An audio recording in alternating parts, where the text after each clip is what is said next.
接下来请收看中嘉新闻。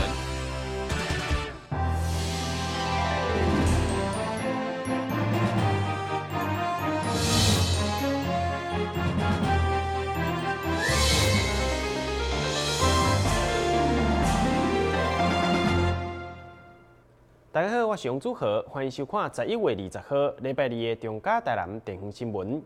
选情进入最后几天，民进党市长候选人黄伟哲的大创案，不但成为各候选人攻击的焦点。下午，国民党市长候选人高书波也再次召开记者会，并且提出一连串的证据，要求黄伟哲要出面讲个清楚。不过，黄伟哲阵营随后也说明讲，该案已经伫咧经济部甲财政部已经将相关的质疑调查甲清清楚楚，会当证明伊个人的清白。针对核灾食品大创弊案，国民党台南市长候选人高书波下午伫议会，国民党籍议员王家珍、罗坤福甲洪玉凤的陪同，再次召开记者会。高书波认为，伫选情最后几天，大创弊案已经成为各候选人的攻击焦点。不过，却无看到当事人出面讲清楚，而且佫煞讲是抹黑。现在高书波将所有证据一一提出，并且刊报纸要求黄伟哲一定要出面讲清楚。这个广告其实最重要的内容，就是把过去大创案所有对他的相关的质疑的证据，通通都罗列出来，好，通通罗列出来。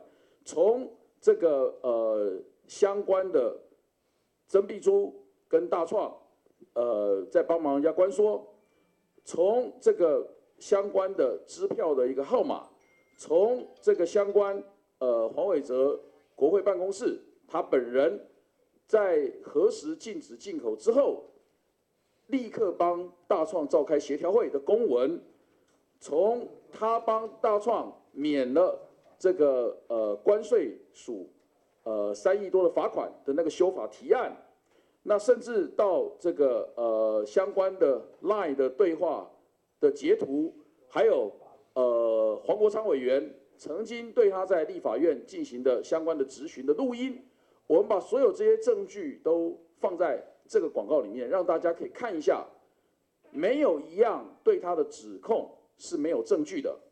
另外，针对对手一直讲叶启忠是诈欺犯，高书波嘛强调，因为叶启忠家己承认是乌西的当事人，算起来嘛算共犯。不过伫咧侦办过程，如果共犯若转为污点证人，伊的证词就变做真有可信度。不过黄伟哲办公室下午嘛马上回应，相关的质疑，经济部甲财政部拢调查清楚，并且证明黄伟哲的清白。目前黄伟哲嘛已经针对高书波等人提出告诉。台南新闻林根采访报道。民进党2014年台南市市议员选举，伫安南区下到55000外票，这个票数会当互4位民进党议员候选人当选。因此，参与这届议员选举的候选人唐怡静就讲要配票，呼吁民进党伫咧安南区爱团结。安南区市议员候选人唐怡静20号伫竞选总部召开记者会指出，依照顶届数据，伫安南区只要1万票就会当当选议员。对照现任3位民进党议员的总票数来看，总共加出14000外票的空间，因此呼吁民进党会当配票，让4位党籍候选人拢会当顺利过关。咱现任的郭信良、王金德、郭清华，因3个人的票数，就比当选的票数佮增加14286票啊！所以我感觉这届只要安南区民进党会当大团结。安南区伫咧民进党绝对会当加一席市议员来当选啊！因为你票数冲悬无意义啊，票数冲悬嘛是当选一席，咱民进党会当加当选一席，安尼较是关键啊。对着唐怡静提出配票议题，民进党台南市党部嘛做出回应。过去是5席的当选空间，现在有6席，所以民进党这一次提名4席。那我们也评估过，说有4席绝对有空间可以全上的可能。但是我们一直是采取市长跟议员联合竞选，那希望大家团结努力把选票冲高，那让4席全上，但是没有特别做配票的规划。蔡立青表示，安南区这次因为人口增加，所以有50席议员的名额。民进党这次提名4位，经过评估有专项的可能，所以目前并无配票拍算，还是按每一位候选人家己努力拼选票。台南新闻张伟忠采访报道。湾里联合活动中心周边有6个里共同的使用，因此计出办道使用率非常的高。不过，伫咧活动中心后壁的一块铁皮厝，煞去用当作是办道的厨房来使用。因为排水设计简单，而且也无抽烟的设备，对此议会民政委员会上午前往会勘，一方面要求民政局来改善。另外一方面，针对污水排放的问题，嘛要求区公所要赶紧处理。议会民政委员会召集人李敏燕、加议员蔡玉基、蔡淑慧、罗群福等人，上午实地会勘湾里联合活动中心的厨房用地。因为该活动中心是周边6个里共同使用，平常时计出办道使用率就真高。不过厨房的设备却真简单。经过当地里长反映加订正。上午议会嘛邀集市府、民政加水利等单位实地会勘，不但发现水沟排水乌乌臭臭，而且连抽烟的设备嘛拢无。活动中心里面一定要有厨房，各个流款的厨房非常的简陋，包括最基本的排水、最基本的抽油烟机，还有我们有看到所有的纱窗东西都是简陋的，甚至完全不合乎标准的。所以，在这个厨房的一般的使用率这么偏高的情况之下，周边的建设真的比家庭的一般厨房还不如，完全没有设备，可以简直说零设备啦。尤其我们看到，以为这污水的处理，这些油垢因为排水关系，所以集中在外面的水沟。你看那个那个油垢这么的严重，所以我们现在有看到这个厨房里面这么多的问题产生，我们最急迫性的一个要求，民政局在3天内改的油垢全部清除。好，第二点呢，我们要求民政局针对这个厨房的周边设施，包括排水、包括抽油烟机、包括所有的卫生设备，都必须要赶快到位。对此，市府水利局嘛回应，因为湾里地区的污水处理要排到民国110年才施作，因此现在也是要回归活动中心的管理单位区公所来处理。委员会强调，除了限定3天内要先将污水处理掉，另外针对厨房用地的使用，嘛要找出适法性，然后针对设施提出改善。台南新闻林根采访报道。为着要解决停车的问题，市府甲宏基智通公司签约合作，预计要伫台南市建立2000个智慧停车格啊。目前第一阶段已经完成211个基础工程，分布伫咧东区、中西区甲安平区，并且规划伫咧明年初要来完成第一阶段的上线，正式营运。台南市政府将要试办全台湾上界大规模的智慧型路边停车格计划，以后民众确需伫咧这款智慧型停车格路边停车，就当马上利用这个智慧型的收费系统来缴钱。未来预计将要设置2000个智慧停车格。目前第一个阶段已经完成了211个停车格的基础建设。缴钱系统预计也会伫咧明年初来上线，到时阵民众就当享受到更侪更加智慧化、环保而且方便的生活体验。那我们觉得有几个好处，一个是可以让整个自动停车是一个不用是一个无人收费的一个状况。那第二个它也可以多元的缴费，在现场就可以用悠游卡来缴费哈，让民众更加的便利。那第三个第一个前5分钟是不用钱哈。那我们想将来还可以再调整，比如说我们过去人工计费都是1个小时为单位啊，那么20块，那将来也可以用10分钟为单位哈，那可以让整个收费更合理啊，停车的收费更合理。第一阶段完成了后，智慧停车格的系统会将每一天的停车资料全部收集进入大数据当中，提供给市府进一步来分析，也会成为未来大台南市政交通规划重要的参考依据。台南新闻王子豪采访报道。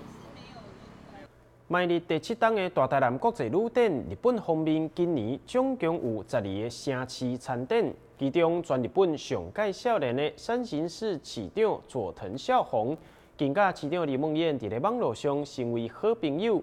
李梦燕也来表示，台南外籍观光客当中，遇到日本人上届多。为着要扩大宣传效益，市府也增加国际行销费用。希望吸引更多国外人士来到台南旅游。今年的大台南国际旅展，日本方面有来自群马、宫城、仙台、山形、熊本甲静冈等12个城市参展，而且有部分拢是由市长亲自带队。由此可见，对咱台南观光市场的高度重视。其中，今年43岁山形市市长佐藤孝宏，嘛是目前日本上届少年的市长。毕业伫东京大学以对着汉学有真深的研究，所以甲代理市长李梦燕成为脸书的好朋友。李梦燕正当率团前往山形签署友好交流促进协定以后，展开包括棒球、企业甲观光等多项协议。台南甲日本嘛透过交流活动，还是着双方的优点。这次大台南旅展哈，那我们有来了15个县市，从日本这边来了15个县市的城市，那里面有好几位都是市长、厅长亲自带队哈。那从互相的交流里面，我想有很多的学习。那我们发现，日本哪怕是10几万人口的城市，也都有观光推广的专属的部门。有的是观光部，有的是观光客哈。那他们也都普遍有一个想法，就是他们都不是他们日本去日本玩的首选是东京、京都哈。那他们在东京、京都以外的这些城市，他们觉得要更努力去做国际行销推广，那吸引更多的来自国外的观光客。那他们也很积极的来台湾推展行销。我想这些都很值得我们学习。好，那另外对于两边的交流，也发现有很多的文化其实是共通甚至或者是有互相学习的。像他们的《睡魔记》里面的这些故事，手绘的故事里面都是中国传统的民间故事，像钟馗嫁妹《三国演义》里面的一些忠孝节义的故事哈。所以我想这里面也可以看得出两边文化互相影响跟交流的一个层面。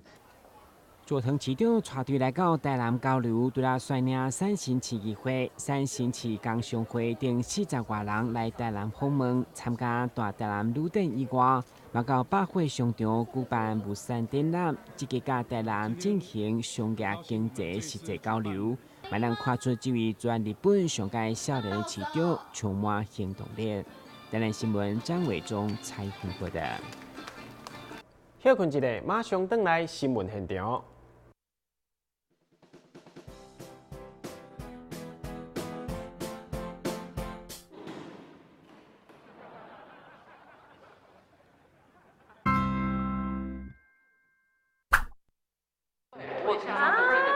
是一个祭坛，对，就是他会用那种仪式，对，用仪式，然后奉献。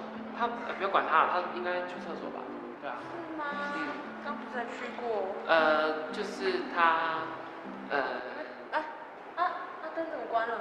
奇怪。祝你生日快乐！祝你生日快乐！哇，这个很奇怪哎，搞惊喜哦！许愿。我希望大家可以平安健康。哦，老梗哎，你在客套什么？对，吹蜡烛，吹蜡烛。耶！话说18岁了吗？可以做一些特别的事情。当然啦，参加公投嘛。18岁就可以参加公投啦，你们不知道吗？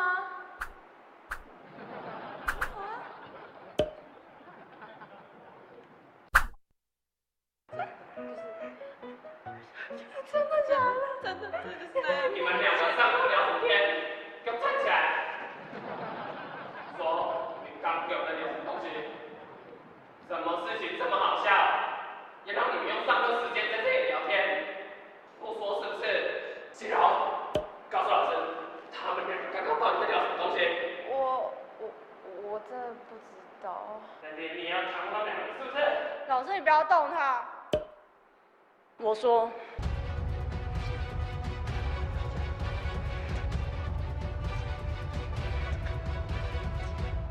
我刚刚说的是，18岁就可以参加公投哦。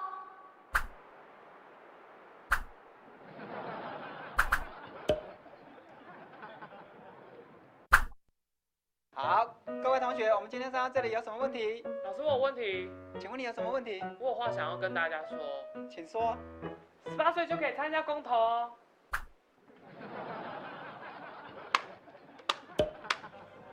1000同学讲的非常的好。还要谨记5不4要：第一，不可携带手机和摄影器材； 2，不可撕伪或吸出选票和公投票，也不可以盖私章或按指印圈选。4，不可将异物投入票轨。5，不可出示选票或公投票，还要记得携带身份证、印章，还有投票通知单。没错，要注意哦，只能使用投票所提供的圈选工具。18岁以上要记得参加公投，20岁以上则要记得去参加地方公职人员选举，还有公投哦。11月24要记得投票哦。哦，对，投票。学姐，我有话要告诉你。什么话？就是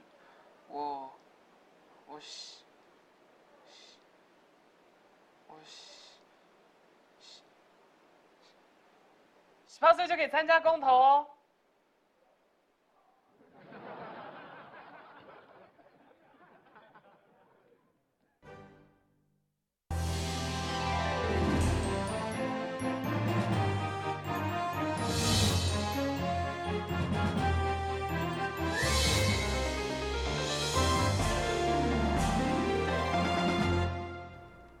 新化虎头埤风景区作为台湾第一个水库，过去拥有南营8大景之一的名号。不过，区内活动中心已经起真侪档，设备也已经非常的老旧。市府为着要提升着虎头埤风景区的观光品质，规划占地大约1.36公顷，以着 BOT 的方式办理招商，要将原本的活动中心来改建成为饭店。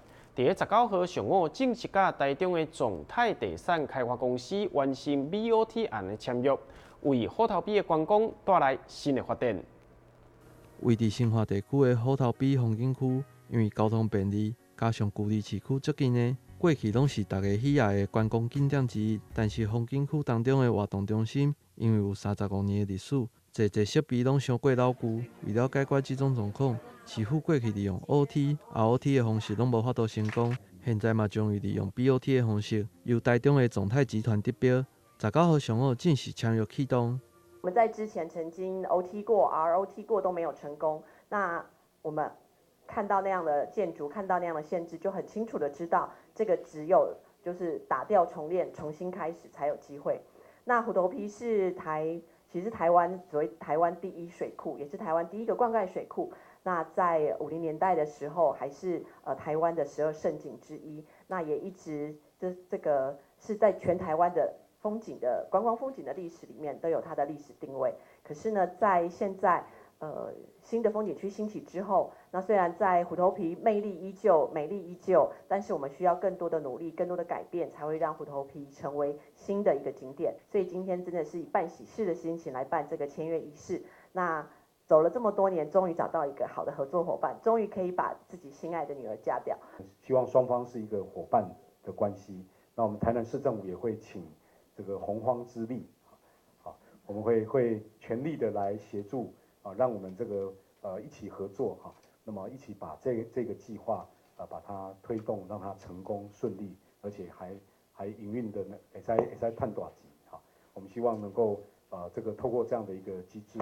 那么让民间的创意、民间的资金进来做一个这个有效的这样的投资哈，那让这周边的旅游的这个品质能够更加的提升，还有还有这个住宿的这个品质哈，那也共创一个双赢，还有包括市民应该是3赢的一个机会。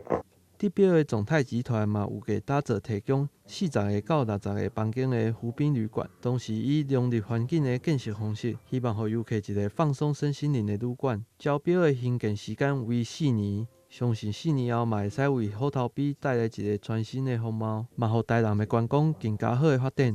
但新闻郭博义采访报道。为着要营造对国际观光客友善的营业环境，市府协助在地店家翻译并制作双语菜单。计划开办至今1档外，已经有超过200间的商家甲市府来配合，也互咱台南成为一个愈来愈国际化的城市。将即寡台南的美食一项一项来甲翻做英语，互更侪毋捌中文的观光客，嘛当了解到菜单顶头每一道菜的名称以及伊所使用的材料等等。双语菜单开办至今已经迈入第2档，有愈来愈侪台南在地商店来加入，市府甲店家合作，也创造了愈来愈侪商机。所以外国人来看。虽然咱的头家小可英文咱阁无啥敢讲，但是伊会晓看咱的美料，看咱的空板，伊就看会出来。像碗粿，伊就知影讲，这就是 rice cake。但是 rice cake 嘛看无呢。rice cake 足侪种呢，伊会甲你讲 rice cake with pork and shrimp， 内底有猪肉、有鱼仔、有虾仔，是安那？有的外国人就无食猪肉嘛。穆斯林无食猪肉，你无甲讲，伊怎食落？所以咱的回教信仰的朋友们，他来台南，他就很安心他不会随便吃他不清楚的东西市府来免费提供着翻译的服务，也互侪家己这项计划店家感觉足甘心的。接到这个讯息的时候，想说，奇哥怎么那么好看？是不是不用钱？然后我还问说，编辑哪集嘛？然后我说，或者是遇到诈骗集团是不是？然后翻译完之后要钱这样。然后所以其实真的是很感谢台市政府和台南科技大学，就是给我们这个机会。然后我就觉得说，这很感恩啊。然后就是其实我们在跟外国人沟通的过程当中，其实真的是遇到很多的阻碍。然后透过这样一个菜单当中，我们就是可以跟就是外国人直接就是面对面沟通说，他需要的是什么东西，然后我们直接就是可以马上做交易这样，而且不用考虑到很多的事情。双语的菜单真大心来服务了毋捌中文的游客，也互咱台南观光更加朝向着国际来发展。台南新闻网1号采访报道。迈入第5届的国际文创杯设计竞赛，17号伫南明科技大学场场，来自各地选手分别参与着包括着彩画、彩妆、发型设计以及装置设计等等90多种的项目。主办单位来表示，设计竞赛希望将文化来结合创意，佮加上产业化，互文创设计嘛会当拓展商机。特定的作品白白经过设计测试过程，呈现自然的深浅；目睫毛经过设计佮创意，也呈现出无同款的色地佮卡数。我们在这个比赛当中，我们会因应现在时代潮流去做一个更改我们的比赛项目。为什么呢？因为比如说今年很流行纹绣，它的纹绣跟传统又不一样了。因为传统的纹绣它是像以前会反蓝、会褪色，没有渐层感。再过来，它除了没有渐层感之后，它没有那种感觉很细致的感觉。像我们的纹绣就不一样，它有渐层感。它不会说一个颜色到底。另外一顶又搁一顶安全帽啊，顶头的彩画无同款，多样也是经过卡数设计，互安全除了好睇也好看。画面上这款种类的设计作品，嘛是参加到这届国际文创杯设计竞赛作品。这是动态部分，加上静态部分的话，我们再加起来的话，大概有1000多个超过。迈入第5档的国际文创杯设计竞赛，参赛项目有90多项。每一个项目拢甲生活相关。主办单位表示，文化创意就是文化加上创意，佮加上产业化的过程，互文创设计嘛会当带动商机。那我们国际文创杯从第1届到现在第5届，也帮这些参赛者有一些出路，因为厂商会从参赛者的得名当中，会去发掘他的优点跟他的潜在，而把它列为他们以后将来应征的一个对象。我们台湾能够举办这样的国际文创杯比赛，可以让更多的这些学校的学生，那基本上不用去考虑一些比较更多的一些理会的问题。那当然就是说，借由这样的平台，让大家能够在这边互相的交流，那可以让更多的学生能够获得更多的一些专业知识。17号上午设计竞赛开幕，评审定良以助小入场，替活动揭开序幕。各组的参赛者也纷纷呈现上界好的作品，希望争取好的成绩。作品无论是有路或者是古锥的，拢互人大开眼界。台湾新闻张伟忠采访报道。新闻最后，赶快来关心气象。明仔载天气是多云，温度20度至29度，袂落雨。海面平均风力6级到7级，上大阵风9级。